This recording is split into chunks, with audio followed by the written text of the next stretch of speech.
Hello friends, आज हम protozoa संघ के लक्षण एवं वर्गीकरण का अध्ययन करेंगे। फाइलम प्रोटोजोआ के अंदर एक कोशिकीय सूक्ष्मदर्शी जीव सम्मिलित किए गए हैं। इन जंतुओं में जीव द्रव्य कोटि का संगठन पाया जाता है, प्रोटोप्लाज्मिक लेवल ऑफ ऑर्गेनाइजेशन। इनमें गमन सीलिया, फ्लैजिला या सीडोपोडिया द्वारा होता है और इस संघ का वर्गीकरण गमनांक के आधार पर किया गया है। इनमें गैसीय विनिमय शरीर की सतह द्वारा होता है। जल की मात्रा का नियंत्रण संकुचनशील रिक्तिकाओं द्वारा होता है।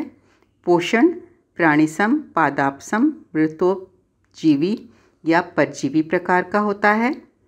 भोजन का पाचन भोजन धानियों में किया जाता है। प्रजनन अलैंगिक या लैंगिक होता है। प्रतिकूल परिस्थितियों में सुरक्षा हेतु परिकोष्ठन की क्षमता पाई जाती है। अब इनके वर्गीकरण की बात करते हैं। वर्गीकरण गमनांक के आधार पर किया गया है।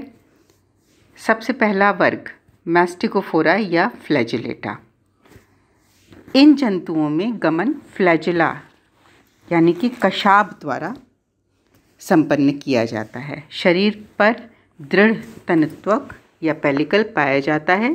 पोषण स्वयंपोषी या विषमपोषी प्रकार का होता है। इस वर्ग में अनेक गण पाए जाते हैं। इनमें से कुछ महत्वपूर्ण हमने लिया है। पहला गण है यूग्लिनिडा। इस गण के अंदर एक या दो कशाबयुक्त जंतु पाए जाते हैं। हरे रंग के वर्ण की लवक उपस्थित होते हैं। निगल या गलट अग्र सिरे पर पाया जाता है जो कि आशय में खुलता है। उदाहरण है यूग्लिना। दूसरा गण है वॉल्वोसिडा। इसका उदाहरण है वॉल्वॉक्स। वर्ग ज़ूमेस्टिगोफोरा या ज़ूफ्लैजिलेटा के अंतर्गत अधिकांश परजीवी पाए जाते हैं और इनमें गमन कशाब द्वारा होता है।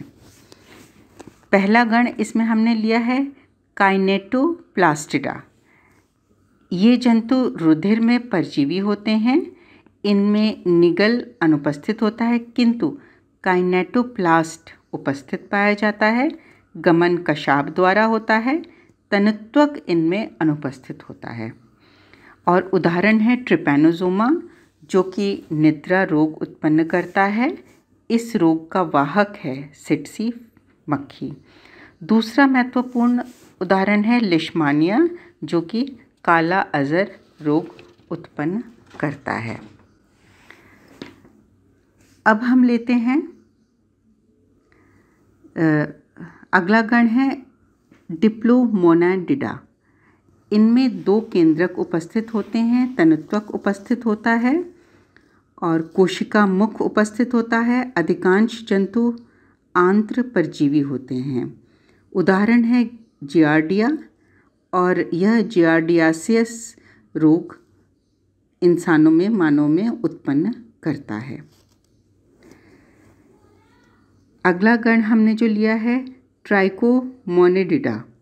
ये जंतु कशेरुकियों की आंत में पाए जाते हैं। कशेरुकियों की आंत में परजीवी होते हैं और उदाहरण है ट्राइकोमोनस। नेक्स्ट वर्ग है ओपलाइनेटा। इनमें एक, दो या अधिक केंद्रक उपस्थित पाए जाते हैं। ये प्रायः उभयचरों में परजीवी होते हैं। शरीर पर अनेक सीलिया या फ्लैजिला तिरछी पंक्तियों में उपस्थित होते हैं और उदाहरण है ओपलाइना जो कि मेंढकों की आंत में पाया जाता है।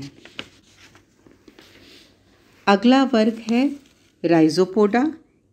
इनमें गमनांक है कूटपाद या सीडोपोडिया और प्राणिसम या मृतोपोषी पोषण विधि होती है। गण अमीबिडा में कवचहीन जंतु पाए जाते हैं। उदाहरण है एंटमीबा हिस्टोलिटिका एवं अमीबा। एंटोमीबा हिस्टोलिटिका आंत्रीय अमीबाइसिस नामक रोग उत्पन्न करता है मानव में। दूसरा गण है फोरामिनीफेरिडा। इन जंतुओं के शरीर पर अनेक कोष्ठक युक्त कैल्शियम का बना हुआ कवच पाया जाता है और उदाहरण है एल्फीडियम। फोरामिनीफेरा समूह के जंतु समुद्र तल पर कैल्शियम डिपॉजिट्स बनाते हैं। अगला जो गण है वो है पायरोप्लाज्मिया। ये आरबीसी के अंदर लाल रक्त कोशिकाओं के परजीवी होते हैं और उदाहरण है बेबेसिया। संघ प्रोटोजोआ के अंतर्गत वर्ग स्पोरोजोआ में अंतःपरजीवी जंतु पाए जाते हैं। इनमें गमनांग अनुपस्थित होते हैं और जीवन चक्र में बीजाणु उत्पन्न करते हैं। गण ग्रिगेराइनिया में अकशेरुक जंतुओं के परजीवी पाए जाते हैं। उदाहरण है मोनोसिस्टिस, और मोनोसिस्टिस केचुए की सेमाइनल वेसिकल में पाया जाता है। गण हीमोस्पोरिना का उदाहरण है प्लाज्मोडियम। ये मलेरियल पैरासाइट होता है। वर्ग सीलिएटा पर हम आते हैं और वर्ग सीलिएटा में गमन पक्षमाप द्वारा होता है। दो प्रकार के केंद्रक पाए जाते हैं, मैक्रो एवं माइक्रो न्यूक्लियस। कोशिका मुख निश्चित होता है इनके अंदर। इसमें उदाहरण है पैलेंटिडियम एवं निक्टोथेरस।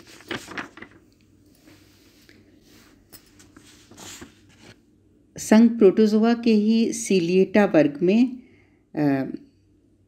नेक्स्ट और दूसरा जो महत्वपूर्ण उदाहरण है वो है पैरामीशियम। Thank you.